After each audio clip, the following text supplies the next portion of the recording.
It's time for the biggest story of the day. This is What Made the Cut with JJ and Alex on 97.5, the KSL Sports Zone. Join us on the program right now. You can find them right there, palmbrackets.com. You can get the latest. And this Monday's edition features a lot of teams here from the state of Utah. Jerry Palm joining us on the program. Jerry, thanks for being with us. Oh, thanks for having me on. We were just staring at this one, and obviously it's all about trends and which teams are trending which direction. Utah State has had a phenomenal year so far this year, and they're trending up again, I think, after that big win over San Diego State over the weekend. You've got Utah Valley right now as a possible 13th seed. People who are graduates of UVU are big fans of seeing the Wolverines there. And then BYU's going the other direction right now. You've got them listed as a 5 seed here. Let's start with BYU. 2 losses in a row. Of course, very, very good teams are losing against, but they seem like you got to figure some things out here. Well, yeah, I suppose. I mean, there's no real shame in losing at Kansas, even with Peterson having to sit out the second half. It's, that's just a tough place to win.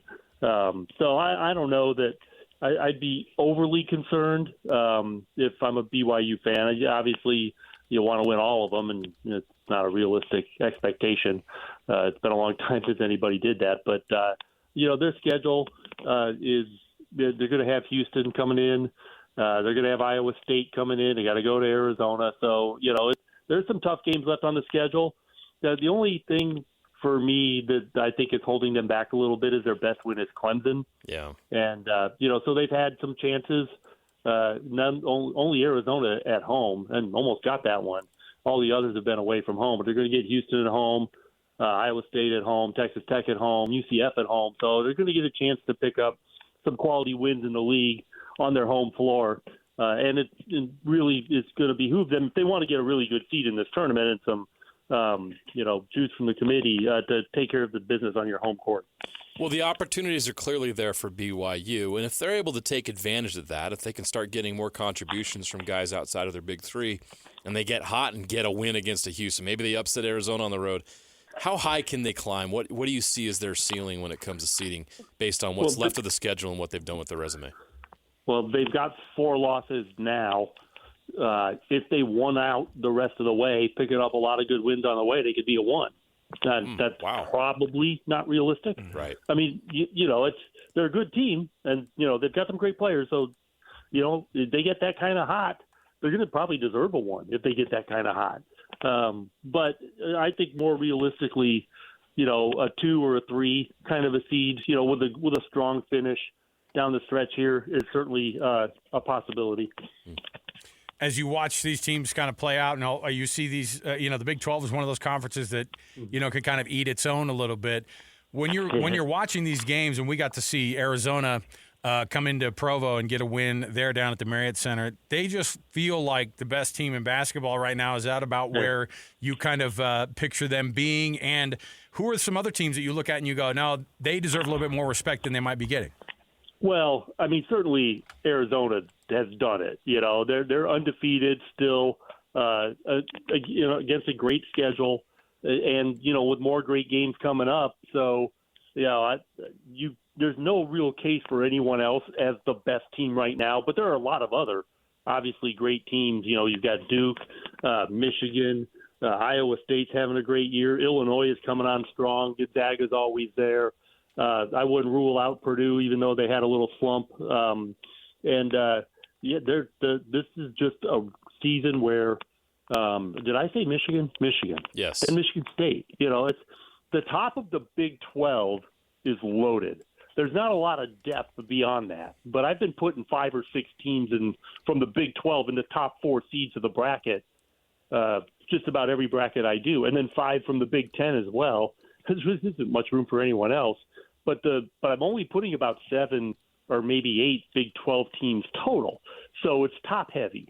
The Big 12 is, and that's it's really competitive up there. But not everybody you play is going to be a resume builder. Where the Big 10 and even the ACC have greater depth in terms of the number of potential NCAA tournament quality teams.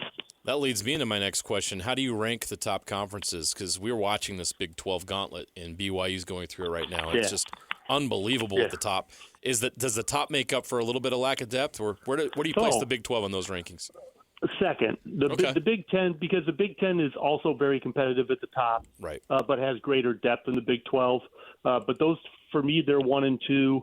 The ACC has got really good depth, but not a lot of, other than Duke, really high quality, potential national champion looking kind of teams. Like North Carolina's good and Clemson's good, and they've got some good, but they don't have anyone else that really stands out as great. And the SEC, they put 14 in the tournament last year, 2 in the Final Four, one of the best years any conference has ever had. They have come off of that high. They're still going to push for a high number of teams in the tournament, but a single-digit number this year, not 14. But and they still have high quality at the top, though. I mean, it's a league that's going to be really competitive. I don't think I've got a team seeded higher than 3. So, but they're going to own probably the middle of the bracket. And if anybody gets hot, like a Florida or somebody like that, they could push all the way to a 1 seed. There's plenty of time left to do that kind of thing. Jerry Palm joining us here. Palm Brackets is where you can find his breakdowns. And when you see these, the way that they kind of look here, obviously, like we said, there's a couple of or a few teams here from the state of Utah. Utah State has been one of those teams that is just it's like every year they're consistent. It doesn't even matter. The coaching changes, portal stuff, it doesn't really matter. Utah State seems to find themselves right there. What's the strength of this Utah State team that you're seeing them as far? I mean, we've seen them as far up as 7 and 8 in some brackets, but right now at a 10. Where do you think their ceiling is for this team? Yeah, it's the margin for error could be problematic, but the Mountain West is having a decent year in the sense that they don't have like a ton of teams with triple-digit net rankings. They've got a handful or so, and maybe 6 or 7 that are in the top 100. So when you play those games, even if you lose, you're not really killing yourself. But for Utah State, I mean, the ceiling is, you win all your games, you're in the top half of the bracket easy, the top 25 portion of the bracket, I would think. Just because while they don't have great teams, the high quad 1 kind of games in this league, they've got enough quality teams in this league that you can resume build to some extent. How big was that win against San Diego State for them? It was big. I mean, it was at home, right? That was the home game? Yes. Yeah, but they were in first place. I mean, San Diego State was in the bracket. I had them in the bracket as an AQ. Well, they're out of the bracket now because they probably need to AQ to win the league tournament if they're going to get in. But, Boise, you can't rule out entirely. New Mexico's got a good chance, to maybe sneak an at-large bid. Utah State certainly in play for an at-large bid. You just have to finish strong because the margin for error, despite the fact that the league is relatively good this year, the margin for error still is not great in terms of trying to be an at-large team. How much did those 2 losses for Utah State to Grand Canyon and UNLV hurt them? Because I'm curious if they do have a slip-up with those kind of games, just how much they could be punished for those kind of losses.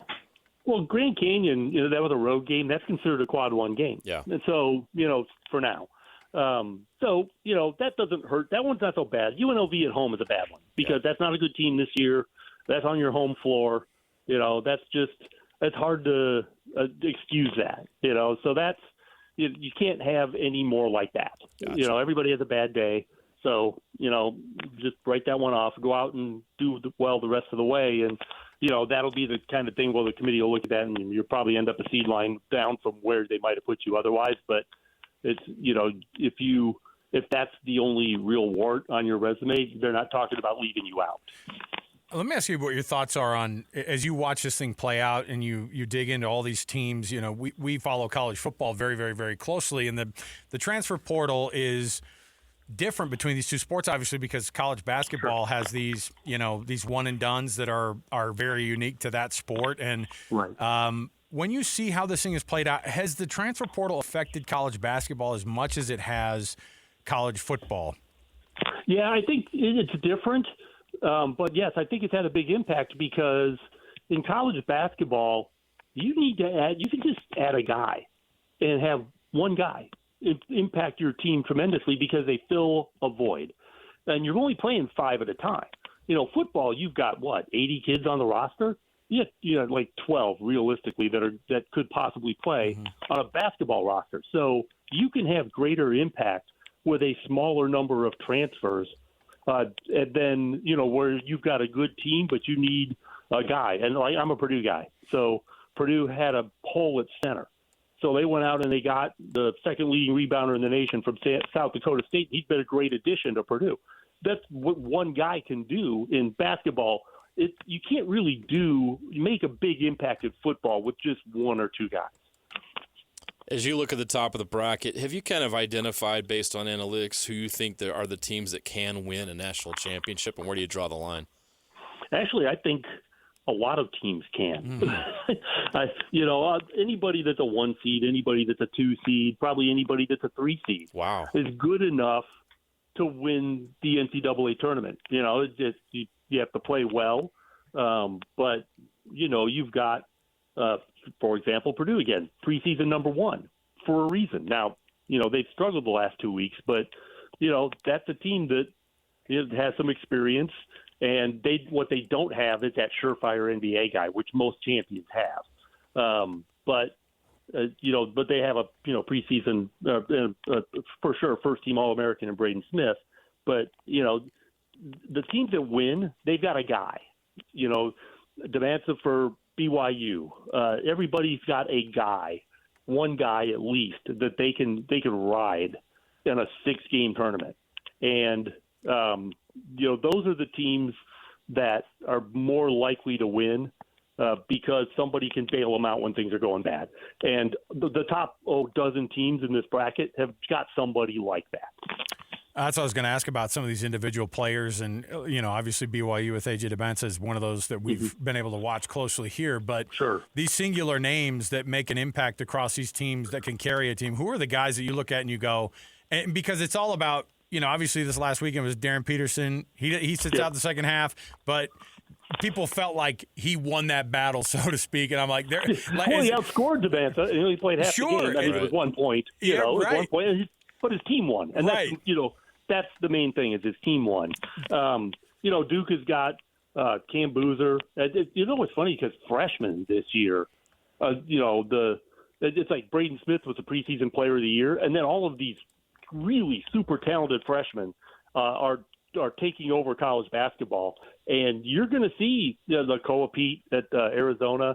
It seems like all of the really good teams have got a guy like that. That's a freshman that is really a star player. This has been one of the best freshman classes I would say that we've seen in college basketball in a while.